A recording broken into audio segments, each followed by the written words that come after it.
It's like he owns credit. Oh my gosh. Man like Arthur from Batman.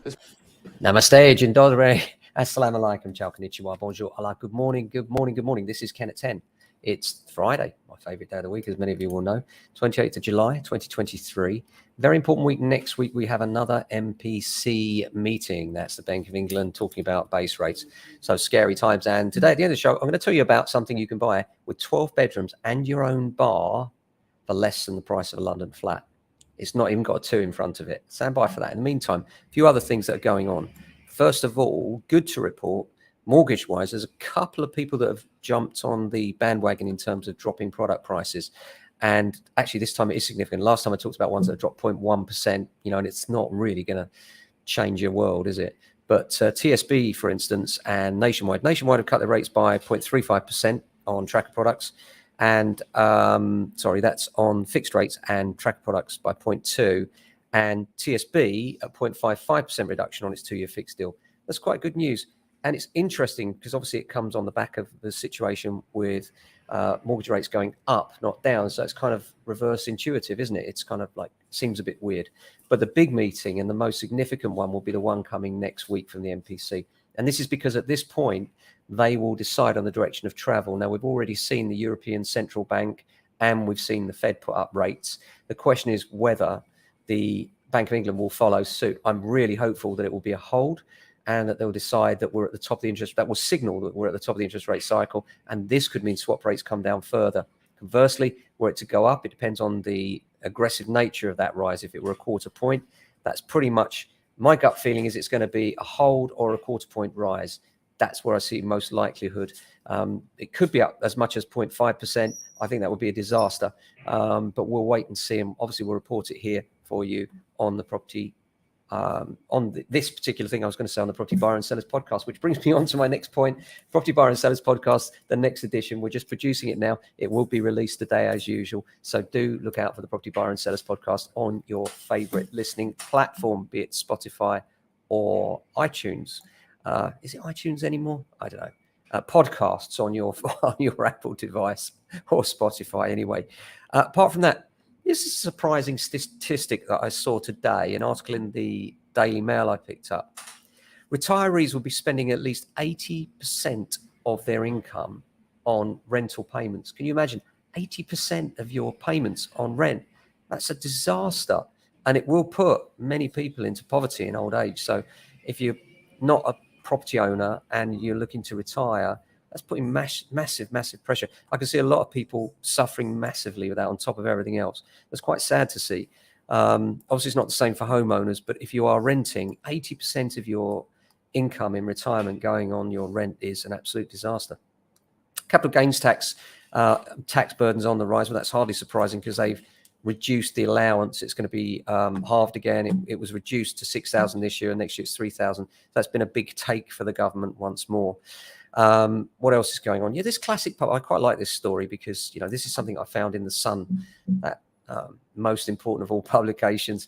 And this is about a pub that's gone for sale, and it's in a place where the classic TV show Heartbeat, if you remember that show, was filmed. And it's known as the Aidensfield Arms in that. And it's up for sale in Whitby, which is a long way up north.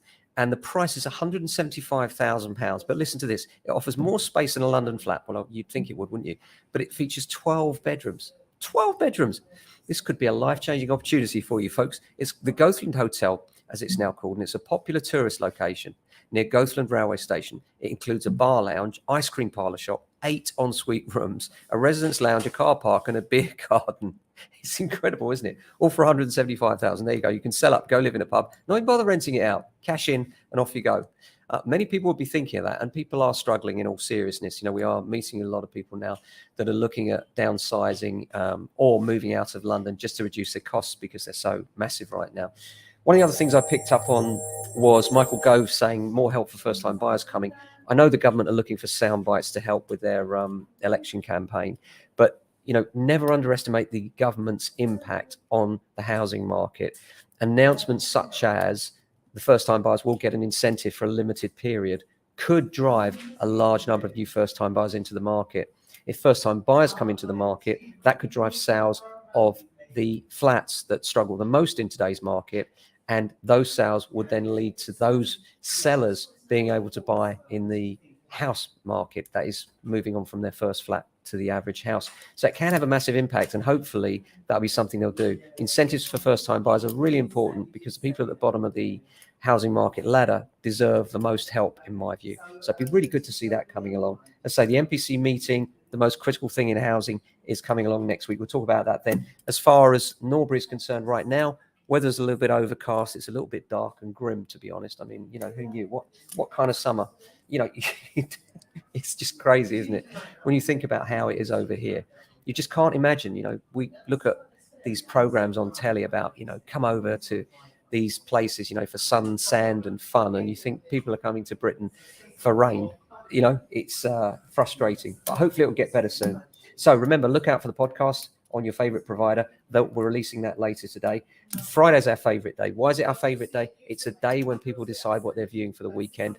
That means people are out there viewing. There aren't as many people out there. So our job is to make sure anyone that is out there is viewing through us, which is why you can hear through the office people on the phone, making sure that if there's a buyer out there that's considering looking, they're looking at our properties with our vendors' stock. And if you're not one of our vendors, then we can't help you. So if you're thinking of selling, do come and see us. Or if you're on with another agent and not getting the sort of help and impetus you deserve, then come to us for expert advice and a property marketing campaign, because we've been selling for 30 years, unlike many of our competitors. We know recessions, we know tough times, and we know how best to sell your home in a difficult time. So do get in touch, 0208 679 8601 if you're considering selling or renting. Landlords, oh goodness me, we've got such big demand. If you're struggling with your existing agent, or you've got property, or you're considering renting a property, then we've been doing that for 30 years as well. So, you'll be talking to people that are in your shoes. We are also landlords, so we've done what you're doing. We've come across all the pitfalls, and we know how it feels to get that letter from your lender saying rates have gone up again. So we feel your pain, and from that point of view, we can relate to your situation and make sure we make the most of it for you in these challenging times. So thanks for watching as always. Have a fantastic weekend. We'll be back on Monday with another edition. Till then, look after yourselves, and if you can, your family and friends. Ciao.